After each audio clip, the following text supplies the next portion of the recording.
Dios les bendiga, pasen, tomen asiento, vamos a hablar acerca de la oración. ¿Cuántos de ustedes en alguna ocasión han pedido oración? Hermanos, oren por mí. Y luego decimos por qué. Oren por mí por esto, porque necesito trabajo, estoy enfermo o alguna otra necesidad. O en un servicio de oración hay muchas peticiones. Aún le llamamos así el tiempo de las peticiones, ¿verdad? Pero estaba viendo en el libro de Colosenses, en el primer capítulo, que San Pablo hace una oración por los santos. Y ese es el título del sermón hoy. Oración por los santos. O cómo orar por los hermanos. Vamos a ver ahí en el capítulo primero, empezando con el verso 3, dice, siempre que oramos por vosotros, es que se establece que siempre ora. Hay que orar por otros, porque hemos aprendido que debemos de compartir las cargas, confesaos las cosas que tenemos los unos a los otros. Es que dice, siempre que oramos por vosotros, ¿qué es lo que hace? Damos gracias a Dios. Como pastor de jóvenes, que casi toda mi vida he sido pastor de jóvenes, de vez en cuando tenemos un servicio de oración donde pido que escojan a alguien, elijan a alguien, algún otro miembro del grupo, y que hagan una oración por esa persona, dando gracias a Dios por aquel otro o por aquella otra. Y que le den gracias, pero en verdad. Miren, hermanos, si vamos a orar los unos por los otros, lo primero que tenemos que aprender a hacer es dar gracias. Yo sé que hay familiares que es difícil, ¿verdad? Porque a veces no estamos seguros si son hermanos o primos, ¿verdad? Pero aquí tenemos el ejemplo. Dar gracias a Dios, Padre de nuestro Señor Jesucristo, pues hemos oído de vuestra fe en Cristo. Es que si alguien viene al servicio, alguien viene a la iglesia o está haciendo algún trabajo, dando testimonio, repartiendo tratados o cualquier otra cosa o por la red mundial con los métodos modernos, no importa. Pero hay que ver la fe que hay en otra persona. Como dijimos la semana pasada, a veces hay cristianos, creyentes, que han servido al Señor toda su vida y ahora ya están ancianos, ¿no? Hay que dar gracias. Son los pilares, lo que dan la estabilidad a la iglesia. El pastor depende de ellos. Hay que dar gracias por la fe y tomarlo por ejemplo. Hemos oído de vuestra fe en Cristo Jesús y del amor que tenéis. Hay que buscar a aquellos hermanos que aman a los demás, que se aman los unos a los otros. Es un mandamiento, ¿verdad? Es que cuando oramos hay que dar gracias por los hermanos de la iglesia. Haga una lista o de memoria o puede visualizarlos, casi los puede ver, casi siempre se sientan donde mismo, ¿no? Entonces hay que dar gracias por el hermano Santiago y la hermana María y la hermana Juanita y el hermano Pedro y así. Dar gracias por ellos y buscar algo que Dios nos ilumine, algo que podemos dar gracias a Dios por ello. Si vamos a orar los unos por los otros, así es como debemos de orar. Muchas veces venimos y oramos solo por la necesidad, pero vemos aquí que falta eso. En esta oración no está orando por alguien que necesita trabajo o alguien que está enfermo, ni por sus propias necesidades. De vez en cuando, Pablo dice, oren por mí que esto, lo otro, que estoy sufriendo. Pero casi no, las oraciones son de otra manera. Vamos pensando bien las oraciones que hacemos hoy a comparación a las oraciones de Pablo, no solo en Colosenses, sino en los otros libros, en Efesios. Ora que los ojos del entendimiento sean abiertos, que vean las cosas de Dios. Es que dar gracias por los hermanos, fijarnos en la fe que tienen en Cristo Jesús, el amor que tienen, dar gracias por el amor que hay en la iglesia, y entre más damos gracias a Dios, más se va a sentir ese amor, y más amor vamos a sentir los unos por los otros, porque estamos orando, sentimos la carga. Ya no van a ser primos, sino ahora van a ser más hermanos y hermanos, ya como sangre, ¿no? Porque somos de la misma sangre de Cristo Jesús. Y del amor que tenéis a todos los santos a causa de la esperanza. Damos gracias a Dios porque tenemos una esperanza. Vemos al hermano Juanito tan enfermo y tantas cosas que le han pasado, pero él tiene esperanza de que va a ver a Jesucristo, de que va a salir triunfante, de que Dios le va a dar victoria. Hay que dar gracias a Dios por la esperanza que ha puesto en nosotros y aprender de ellos. ¿Cuántas veces hemos oído testimonios donde una pareja dice, oren por mi esposo, oren por mi esposa, ya tengo 20 años orando, que venga el Señor? Tienen esperanza. Hay que dar gracias a Dios por eso. Orar, que Dios les ayude. Fíjense bien en la esperanza que hay en la iglesia. ¿Por qué? Que os está guardada en los cielos. Esa esperanza no viene de nosotros porque de nuestra propia fuerza, de nuestra propia voluntad. Esa esperanza viene de los cielos y es lo que nos guarda. Esa esperanza en Cristo Jesús. Esperanza que nos va a dar victoria aquí. Esperanza que nos va a sacar de este mundo. Esperanza que vamos a estar con Él.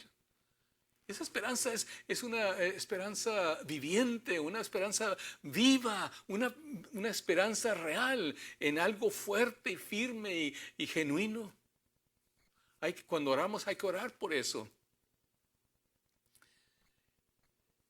De esta esperanza ya habéis oído por la palabra verdadera del Evangelio. ¿Cuántas veces hemos dado gracias al Señor por el Evangelio? Imagínense qué hubiera pasado si alguien no hubiera traído el Evangelio. Mi papá creció sin religión de ninguna. Creció huérfano. Hoy dijéramos en la calle, pero en el campo, allá en los ranchos.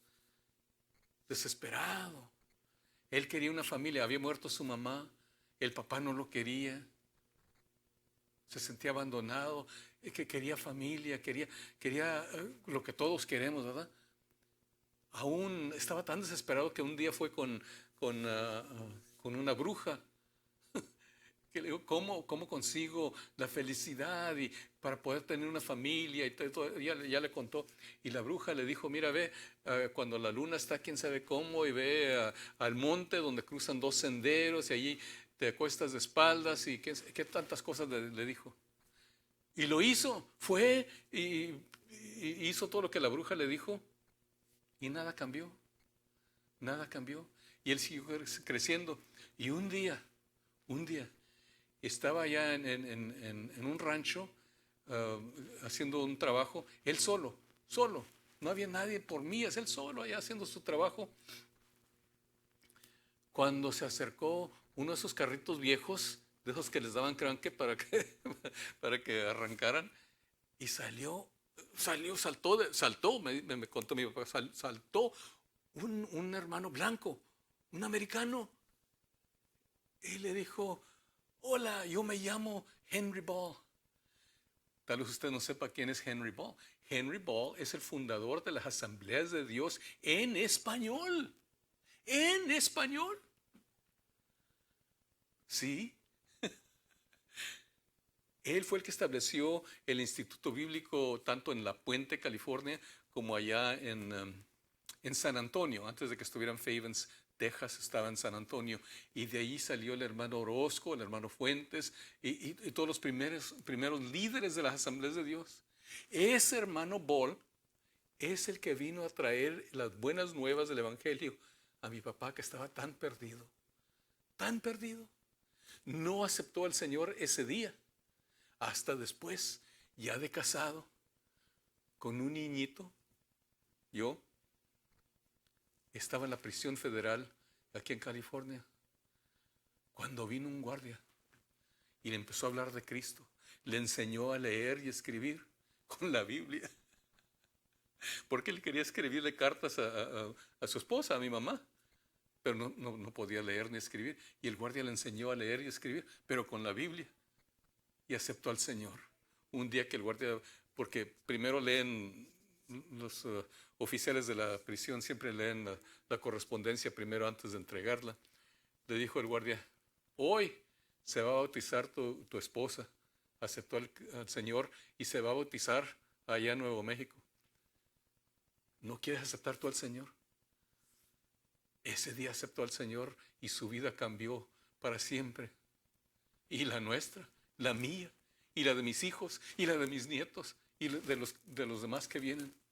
Y mucha de la familia Murillo, muchos. Hay pastores por donde quiera.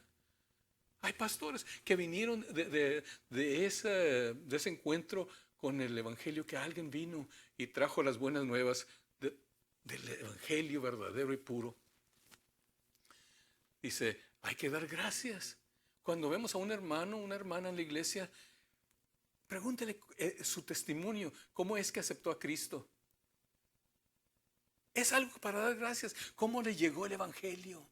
A cada uno nos llegó un poco diferente, a algunos por la radio, otros por la televisión, otros con un evangelista famoso, otros ahí solos en la casa, otros que hasta un ángel se les apareció.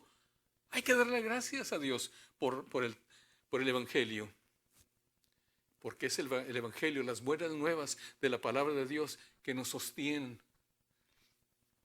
Dice que ha llegado hasta vosotros, así como a todo el mundo, y lleva fruto. Hay que darle gracias a Dios por el fruto que vemos en cada hermano, y crece también en vosotros. Es que ver no solo el fruto. Por ejemplo, alguien acepta al Señor y lo vemos, tal vez oramos con esa persona, acepta a Cristo, y luego pasan los meses, pasan los años, y vamos viendo cómo crece, y ahora está tal vez de maestro de escuela dominical, o aún de pastor, o aún de oficial de la denominación. Solo Dios sabe. Evangelista. Hay unos que han muerto por el Evangelio después de que aceptaron a Cristo. Hay que darle gracias a Dios por el fruto que ha llegado a cada uno. Dice, desde el día que oíste y conocisteis la gracia de Dios. Miren, hermanos, no es la grande predicación ni el gran orador que da crecimiento. Es por la gracia de Dios que somos salvos, y es por la gracia de Dios que recibimos el bautismo en el Espíritu Santo. Es por la gracia de Dios que podemos testificar. Es por la gracia de Dios que podemos trabajar. Es por la gracia de Dios que podemos ofrendar. No siempre tiene que ser alguien muy grande. Les voy a platicar el hombre, el hermano cristiano, el hombre más humilde que yo he conocido en mi vida. Y he conocido a muchos porque he trabajado en iglesias grandes y he conocido muchos famosos. Pero un día me encontré en una reunión de ministros, y el más humilde, el que menos se distinguía, le pregunté quién era y me dijo su nombre, pero no me cayó el 20, ¿verdad? Y luego le dije, platícame cómo el Señor te salvó. Y dice, yo crecí en la iglesia, dice, y acepté al Señor de niño.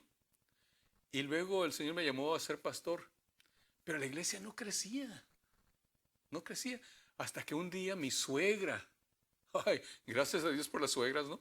Las suegras fuertes, creyentes en el poder de Dios. La suegra vino y me dijo, dice el hermano, me dijo, tú como predicador no sirves para nada, no sirves. es bueno para nada, inútil. Y lo regañó, bueno, lo puso, barrió el piso con él. Y le dijo, ¿sabes qué? Te me vas al monte. Te me vas al monte y no regreses hasta que tengas la unción del Espíritu Santo. Y lo mandó. No le dejó que averiguara, no lo dejó hablar. Vámonos. Y lo mandó a ayunar y a orar al monte. Cuando regresó, regresó con el poder del Espíritu Santo y empezó a crecer la iglesia, a crecer y a crecer y a crecer y a crecer. Era el hermano Young Paul Cho, que fue el pastor, acaba de morir este mes, acaba de morir. Fue el pastor de la iglesia más grande en el mundo. Más de 800,000 miembros en la iglesia. ¿Y cómo ha crecido? Han crecido porque compraron una montaña y en la montaña excavaron cuevas y son para cuartos de oración. De allí tenemos lo que llamamos celdas o grupos de familia o grupos de vida que todos usamos, todas las iglesias usamos. Pero imagínense, todo por la gracia de Dios, que alguien se animó, se atrevió a parar al pastor y decir, como predicador no sirves para nada. Pero este hermano, tan humilde, que pequeñito, así flaquito, pero cuando hablaba, era la palabra de Dios, el poder de Dios hablando por medio de él, la gracia de Dios. Por lo cual también vosotros desde el día que oímos no cesamos de orar por vosotros y de pedir. Ahora sí, ¿qué es lo que vamos a orar por vosotros?